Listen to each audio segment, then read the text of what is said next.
Good afternoon, ladies and gentlemen. Welcome to Glendale Housing Authority of April 22nd. May we have a roll call for the Housing Authority, please? Authority members: Draymond. Here. Mincy. Here. Najarian. Here. Prazian. Here. Quintero. Here. Weaver. Here. Chairman Yusefian. Here. May we have your report? The agenda for the April 22nd, 2008 regular meeting of the Glendale Housing Authority was posted on Thursday, April 17, 2008 on the bulletin board outside City Hall. Thank you. Would anybody like to approve the minutes of the April Fool's Day? Second. With my abstention. Yes. I know where it was on April Fool's Day. Okay. We all do. Yes. Mr. Weaver was being fooled, but that's okay. With that, the minutes will be approved. What's next, please? Next is oral communication. Discussion is limited to items not a part of this agenda. Each speaker is allowed 5 minutes. Members of the Housing Authority may question or respond to the speaker, but there will be no debate or decision. The matter may be referred to staff through the Executive Director for an investigation and a report. Thank you. I have one card. Herbert Milano.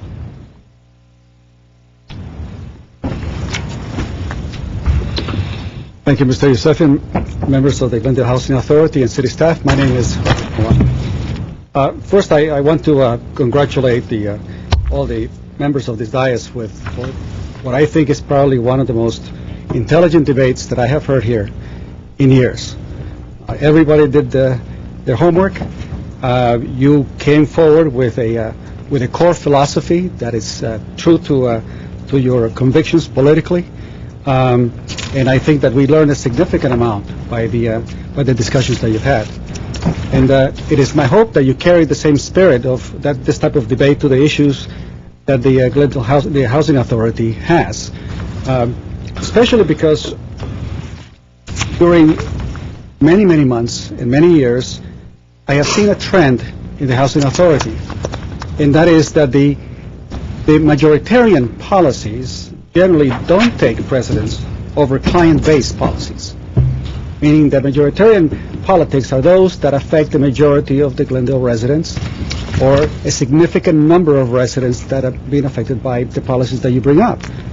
But if there are client-based policies, such as a development agreement, a contract with a realtor, individual parcels of land, there's always time for that. But when it comes to the social issues, the issues that are vested only in this Housing Authority for proper evaluation and discussion, week in and week out, you open and close it without it. And I think that is a shame. And it is my hope, Mr. Yusefian, that now as you chair the authority, that you demonstrate for the next year for us, that you can tackle these majoritarian issues, social issues, that have a concern to a significant number of people. Because if not here, then where?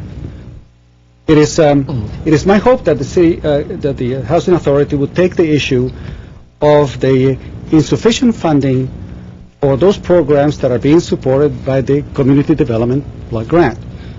I am of particular interest to what is happening in the Southern California area with regard to the state of the food pantries. I know personally and have visited two of them. One is with the Salvation Army under Captain Sloan, and the other one under Catholic Charities on San Fernando Road. And when I take a look at the significant disparities that we have, and those disparities are, we have a significant increase in salaries to Glendale staff. We have about 525 employees earning over $100,000. And we also have a significant number of families here who are earning significantly below the poverty rate. So I have a suggestion that perhaps in the future you can take it up and agendize for a policy to either allocate close to $1 million to support the CDBG programs that are providing the needed help to many of these families and youth at risk, or the possibility of encouraging city employees that earn over $100,000 to provide $100 worth of foodstuffs to replenish the food pantries in Glendale. I figure if they do that once a month, we'll have a significant amount of support to precisely the residents of Glendale who are in the most need or who are in precarious need. It doesn't require, on a volunteer basis, any major policy decisions, but I guess it is more the venue with regard to making employees aware that those individuals who don't have a secure job, those individuals who don't have a secure pension, those individuals who have to work 2 jobs, are the ones who are carrying the increases, in the rates that you are basically providing so that you could support those high salaries. There is a link, and I want all those employees who are earning over $100,000 to recognize that. Thank you very much. Thank you very much. Mr. Dramer. I would just point out, Mr. Chair, and the reason I was smiling is because that description seems to aptly fit the city council more than anyone else in this room, I think. Those that don't have secure jobs, those that have to work 2 jobs, and those, Good. For a minute, I was worried about the 100,000 plus jobs. I thought, where is my check? Thank you. What's next, please? Is there any authority member or staff comments? Any comments? Will be adjourned. Before you go, I have one comment. Madeline, a while back, we talked about possibly dealing with, there was a report that was done several years ago about how the community is doing, and you said that was coming up. Quality of life indicators, yes. When is that coming up? Mr. Yusefin, I will double check, but my understanding is that there really have not been the staff resources to put into that project that is necessary. It was a huge community project that was undertaken, but I will double check, report back next week. What I like to know is, for next week, I would like to know what the status of that is, and how long before that could be done, and what it's going to require to do, because I think it's important for us to do it, and if we get it done this year, probably, 5 years?